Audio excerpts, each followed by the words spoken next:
तो हम लगातार आपको तस्वीरें अलग अलग इलाकों से दिखा रहे हैं जहां पर मतदान चल रहा है। अब से थोड़ी देर पहले मुरली मनोहर जोशी भी पहुंचे वाराणसी में अपना वोट डालने के लिए। आइए आपको ये तस्वीर एक बार फिर से दिखाएं और उसके बाद उन्होंने क्या कहा वो सुनते हैं।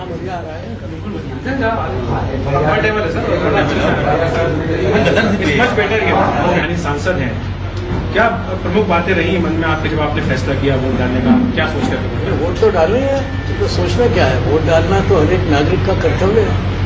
नहीं, क्या मुद्दे रहे सर?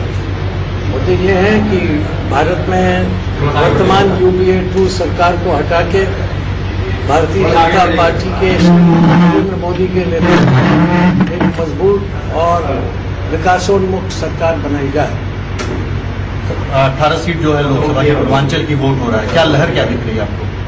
देखिए, इस समय तो ये 18 में एक आदमी कोई इधर उधर निकल जाए तो निकल जाए, बाकी तो सब मुझे भारतीय जनता पार्टी के पक्ष में ही दिखाई दे रही है। जो रिपोर्ट सवेरे से मैंने ली है उसमें अभी तक कहीं ऐसा नहीं है कि कोई शंका की या किसी प्रकार की संदेह की गुंजाइश।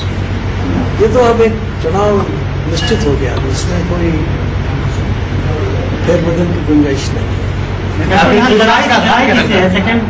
लड़ाई कहाँ है यार? दूसरे नंबर पे कौन आएगा? केजरीवाल?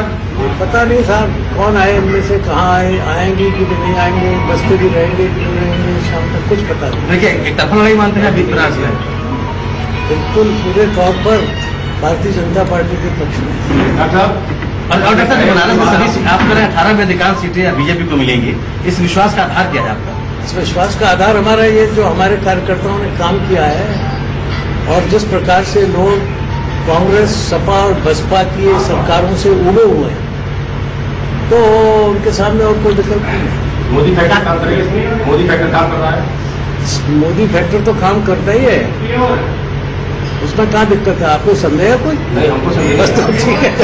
डॉक्टर साहब, आपने पूर्वांचल में पूरी जमीन तैयार की बीजेपी के लिए, तो फसल आपकी लगती है?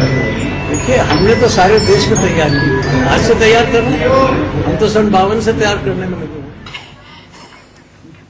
हमारे साथ हमारे पहले सुने तो दीपक, चुनाव खत्म होते होते मुरली मनोहर जोशी ये तो कह रहे हैं आखिर कि मोदी फैक्टर तो काम करता ही है।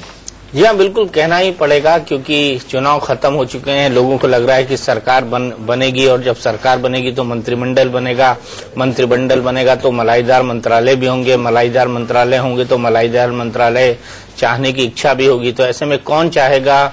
पानी में रहकर मगरमच्छ से बैर कोई नहीं ले सकता, इसीलिए कहना ही पड़ेगा कि मोदी लहर चल रही है।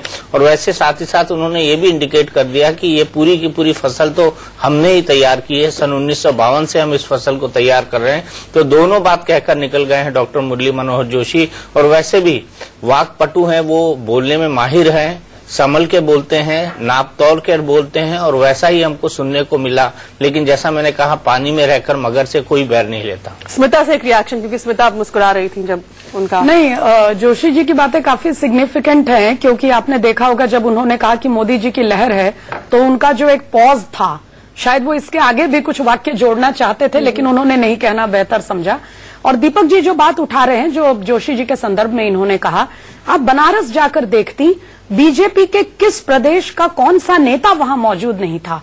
और वहां तो ये हालात हो गए थे कि अमित शाह जी जो पूरा कैंपेन नरेंद्र मोदी की ओर से संभाल रहे थे और बाकी संगठन के लोग, वो तमाम प्रदेशों के लोगों को हाथ जोड़कर ये कह रहे थे कि कृपया यहाँ पूरी व्यवस्था तैयार है, तो आप चाहें तो वापस हो सकते हैं। पूरा का पूरा अमला था। बनारस आप जानते हैं एक पिलग्रिम टाउन भी है, एक तीर्थ स्थल है। बनारस एक इंडस्ट्रियल सिटी है सिल्क का। तो बनारस के में एक रिसोर्स क्रंच की स्थिति देखी जा रही थी। वहां की सड़कें ऐसी नहीं है, वहां के होटल ऐसे नहीं है कि एकदम से इतने बड़े एक प्रेशर को वो झेल सकें। लेकिन एक भी बीजेपी का कोई नेता, कोई कार्यकर्ता, वो सीनियर लेवल या मिडिल लेवल या लोअर लेवल का नेता, एक भी कोई संघ से जुड़ा व्यक्ति या ऐसा व्यक्ति जो इन दोनों से भी जुड़ा ना हो, लेकिन अब नए रेजिम में वो अपने लिए जगह बनाने की कोशिश कर रहा है। उन लोगों को हाथ जोड़कर निवेदन किया जा रहा था कि कृपया बनारस से आप चले जाएं, यहां काम अच्छी तरह चल रहा है, कोई ऐसी जरूरत नहीं है। लेकिन कोई वहां से हटने को तैयार नहीं था। एक नंबर बनाने की, नरेंद्र मोदी ना सही तो अमित शाह ही सही, अमित शाह के सामने नंबर बनाने की, संगठन के सामने अपना चेहरा दिखाने की, आरएसएस के सामने अपनी लॉयल्टी साबित करने की एक ऐसी होड़ बनारस में देखने को मिली है। और शीतल, आप खुद वहां थी, हमने भी कई दौरे इस बीच कैंपेन के दौरान लगाए हैं। और उषा जी के तो व्यक्तिगत संबंध है, बनारस की जड़ें हैं इनके जीवन में। ये इतनी हैरत की बात थी कि इस समय जिनकी सेवाओं की जरूरत नहीं भी है वो बनारस से टलने को तैयार नहीं है, चाहे वो कितनी भी परेशानियां झेल रहा हो, क्योंकि सबको दिखाई दे रहा है कि नेतृत्व में जबरदस्त बदलाव आया है और आगे का नेतृत्व कम से कम अगले कुछ सालों के लिए बिल्कुल साफ हो गया है बीजेपी का। तो हर कोई चाहता है कि उस नए रेजिम में अपनी एक छोटा सा कोना, अपनी एक छोटी सी जगह बना ली जाए, ताकि कल को जब सरकार में अपॉइंटमेंट्स का समय आएगा, भले ही केंद्रीय मंत्रिमंडल में सब दावेदार नहीं होंगे लेकिन तमाम दूसरे अपॉइंटमेंट्स भी होते हैं। लेकिन क्या ये नेतृत्व की राह या तस्वीर बिल्कुल साफ हो गई है, वाकई बिल्कुल साफ हो गई है? इस पर हम बात करेंगे दीपक से और हमारे तमाम पैनलिस्ट से। एक छोटे से ब्रेक के बाद आप देखते रहिए इंडिया न्यूज।